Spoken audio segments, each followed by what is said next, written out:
네, 저희는 다음 이슈로 넘어가 보겠습니다. 영상 먼저 보시죠. 사부님, 저도 제 딸 보고 싶어요.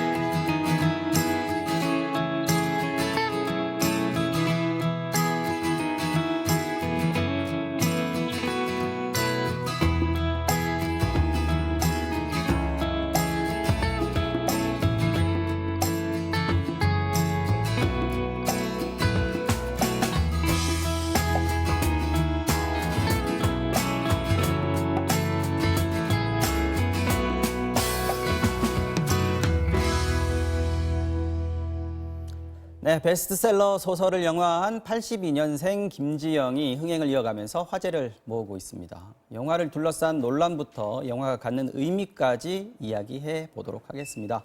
이번 주부터 이분과 함께 가급적 일주일에 한 번 정도 영화 이야기 좀 해보려고 합니다. 영화 저널리스트 김현미 씨 나오셨습니다. 어서 오십시오. 안녕하세요. 네, 반갑습니다. 나와주셔서 고맙습니다. 네.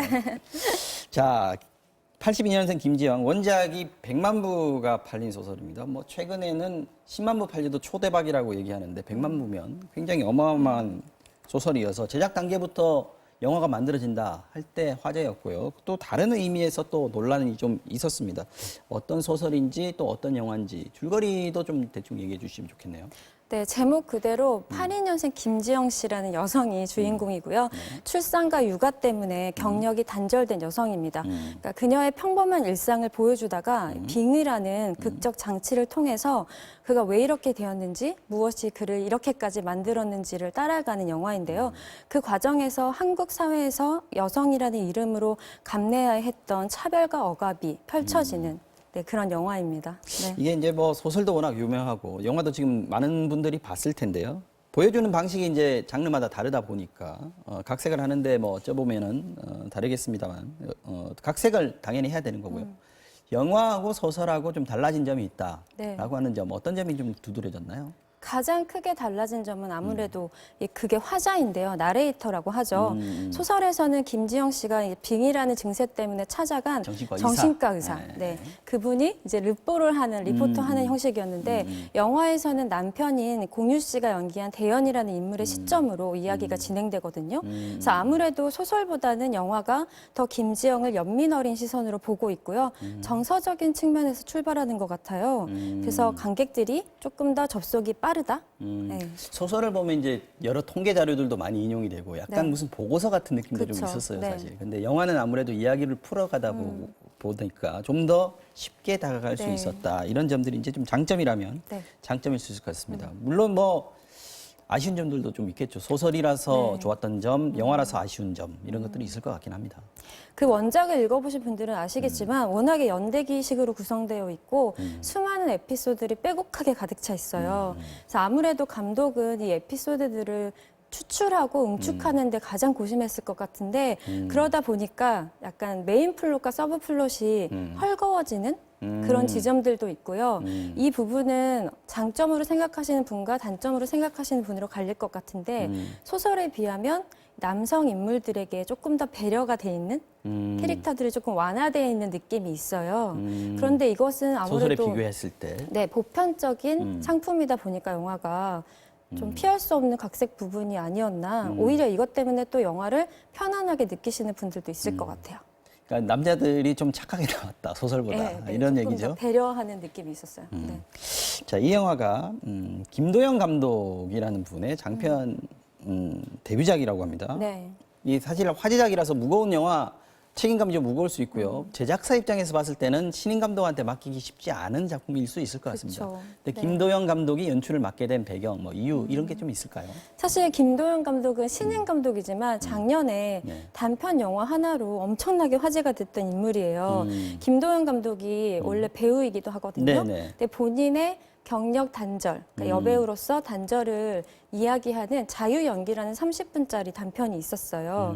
그런데 이 영화가 굉장히 사람의 마음을 쥐락펴락하는 데가 있어요. 자기 영화를 담은 단편이 먼저 나왔었다는 네, 거죠. 자유연기라는 근데 감정을 차곡차곡 쌓아가다가 터트리는 그런 드라마의 굴곡이 좀 훌륭했거든요. 그래서 이 영화를 보고 많은 분들이 아마 러브콜을 했을 거고 이 영화의 제작사 대표도 이 영화 때문에 이 감독을 캐스팅 네, 제안을 했다고 본인이 합니다. 만들었던 단편 영화가 자신의 이야기를 담고 있었고 네. 김지영하고도 그 맥락이 다 이어지죠. 있는 네. 것이었기 때문에 의미가 있다라는 부분이고 그래서 좀 잘 만들었겠다라는 네. 생각도 할 수 있을 것 같은데 어떤 분들은 이런 얘기도 하더라고요.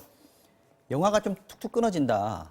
아까 말씀하신 대로 이제 에피소드들을 뽑아내다 보니까 네. 그 연결하는 게 쉽지 않았을 것 같긴 한데 또 의도적으로 좀 툭툭 끊기는 편집을 했을 수도 있겠다는 생각도 들었고요. 저는 감독도 그 툭툭 끊기는 지점을 모르진 않았을 거라고 생각해요. 그런데 워낙에 원작이 가지고 있는 에피소드 중에 사회적인 의제로서 이 부분은 반드시 짚고 넘어가야 한다라는 욕심과 그 어떤 책임감이 더 먼저였을 거라는 생각이 들어요.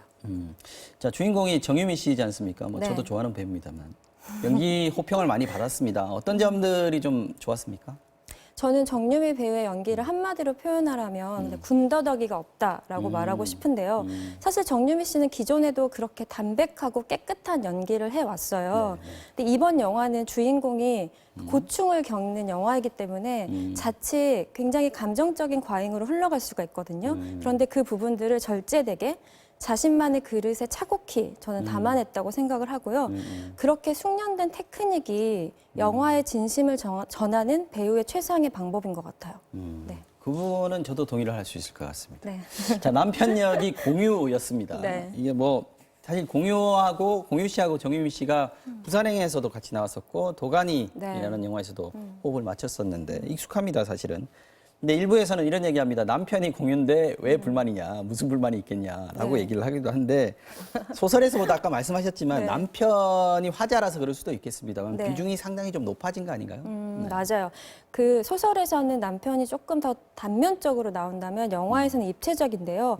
겉으로 볼 때는 그냥 아파트 엘리베이터에서 흔히 만날 수 있을 것 같은 그런 평범하고 약간 다정한 그런 얼굴은 아니죠. 그죠. 젊은 가장이자 직장인인데요. 네. 사실 김지영이 육아나 시댁에서 겪는 고초에 그 재반 상황을 만든 사람이라는 점에서는 아이러니하기도 하죠. 남편이 아무리 사력 있고 뭐 이렇게 잘생기고 이해심이 많다고 해도 사실 그 남녀의 인식 차이나 그 한국 사회의 어떤 구조의 한계를 그렇죠. 넘어서긴 힘들죠. 네, 오히려 그 한계를 명확하게 하는 인물이라고 생각하고요. 그래서 공유 씨가 연기하기는 굉장히 까다로운 역할이었을 거예요. 본인의 스타 이미지도 지원해야 하고요. 그리고 적당히 평범하고 적당히 무심한 그런 연기를 해야 되니까요. 자, 여기서 남편 대현 역을 소화했던 배우 공유 씨의 인터뷰 잠깐 들어보고 올까요?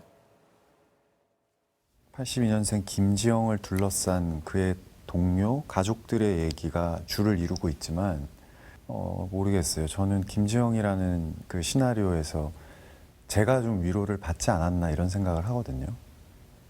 두렵지는 않았던 것 같고요. 그냥 배우로서 좋은 시나리오를 보고 내가 거기서 위로를 얻었고 내가 느꼈던 이런 공감과 위로의 마음을 보다 더 많은 사람들이 보고 함께 공유하면 좋지 않을까? 이 정도의 생각이었습니다, 저는. 네, 이쯤에서 이제 조남주 작가 네. 소설 원작자죠. 네. 이분이 뭐 저기 PD수첩 작가이기도 했고 뭐 맞아요. 시사 네. 프로그램들을 담당했기 때문에 소설도 좀 그렇게 약간 드라이하지 않았나 하는 얘기들도 하는데 영화 네. 보고 나서 좀 반응이 있었습니다.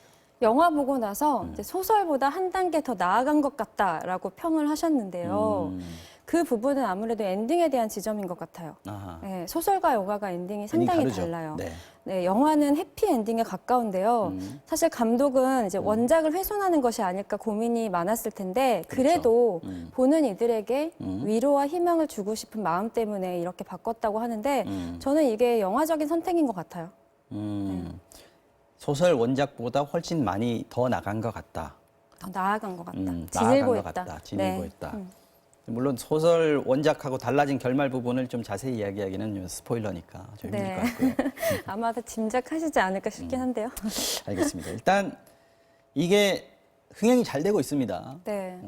그저께 하루 터미네이터 뭐죠? 돌아온 터미네이터죠. 네. 그 개봉하면서 1위 자리 잠깐 내줬다가 계속해서 1등을 하고 있습니다. 지금 네. 그래서 오늘 아침에 제가 영진이 통합 전산망 보니까 어제까지 누적 관객 수 181만이더라고요. 네. 이렇게 지금 뜨거운 관심을 받고 있는 이유, 흥행에도 성공하고 있는 이유는 뭐라고 보십니까? 이 영화의 절대적인 지지를 보내고 있는 층은 예상하시겠지만 아무래도 남성이 아닌 여성이에요. 약 8대 2의 비율을 보이고 있는데요. 네. 여성 모두의 이야기이지만 아무도 하지 않았던 지워져 있던 목소리를 세상에 울려 퍼지게 만들어준 영화이기 때문에 저는 이렇게 환호를 받는다고 생각해요.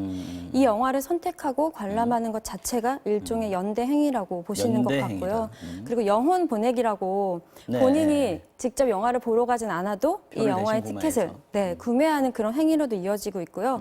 사실 한국 영화계에서 사회적으로 고충을 당하는 남성의 서사는 많았거든요. 근데 이렇게 동시대 젊은 여성들의 현실적인 목소리를 담은 영화가 있었던가요? 저는 그만큼 여성 관객들이 목이 말랐고 거기에 환호를 적극적으로 보내고 있는 것이라고 생각합니다. 영혼 보내기 하니까 지난번에 걸캅스 네. 때 이 얘기 나왔지 않습니까? 맞아요. 그때도 160만 좀 넘어서 그래도 승행에 성공했다라고 평가할 수 있는 건데 이런 부분들이 이제 여성 관객들의 연대의 힘이다 이렇게 볼 수 있겠군요. 네.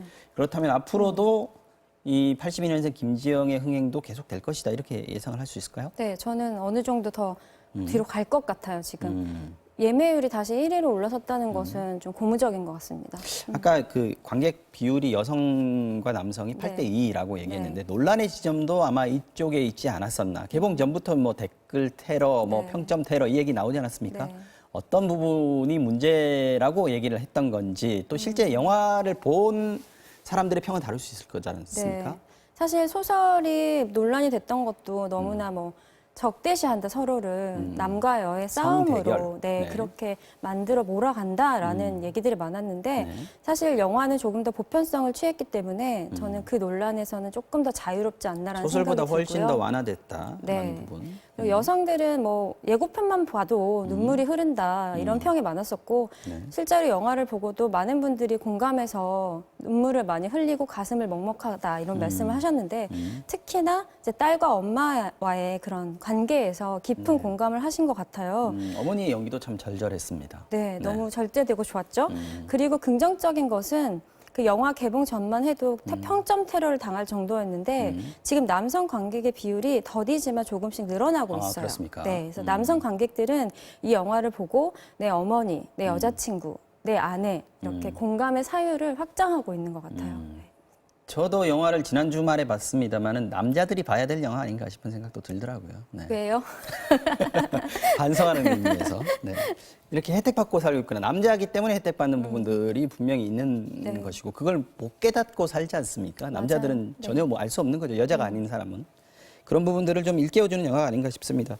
김현민 씨가 보시기에 이 영화가 갖는 사회적인 메시지 뭐라고 네. 보시는지 마지막으로 좀 얘기해 주십시오. 네. 이 소설이 태어날 때부터가 논쟁이 끊이지 않았잖아요. 영화가 결정됐을 때도 그랬고. 그런데 지금도 논쟁은 계속되고 있는데요. 저는 이런 상황 자체가 의미 있다고 생각합니다. 논쟁 자체가. 네, 이것은 어디까지나 논란이 아닌 논쟁이고요. 네, 이렇게 익숙해져서 무뎌져 버린 누군가의 고통을 이야기하는 영화는 사회적으로 발화된다는 점에서 저는 이미 상징적인 사건이라고 생각하고요. 진짜 여성의 목소리를 내는 영화가 앞으로도 더 많이 쏟아져야 하고 다음번에 이런 영화가 나올 때는 지금보다는 덜 진통을 겪지 않을까요? 아하. 네. 저는 아픔이 길이 되려면 이란 책 제목이 갑자기 떠오르는데요. 아픔이 길이 되려면. 네, 이 영화가 지금 겪고 있는 아픔이 향후 등장할 여성 서사들의 길이 되어줄 것입니다. 네. 알겠습니다. 고맙습니다. 지금까지 김현민 영화 저널리스트와 함께했습니다. 오늘 나와주셔서 고맙습니다.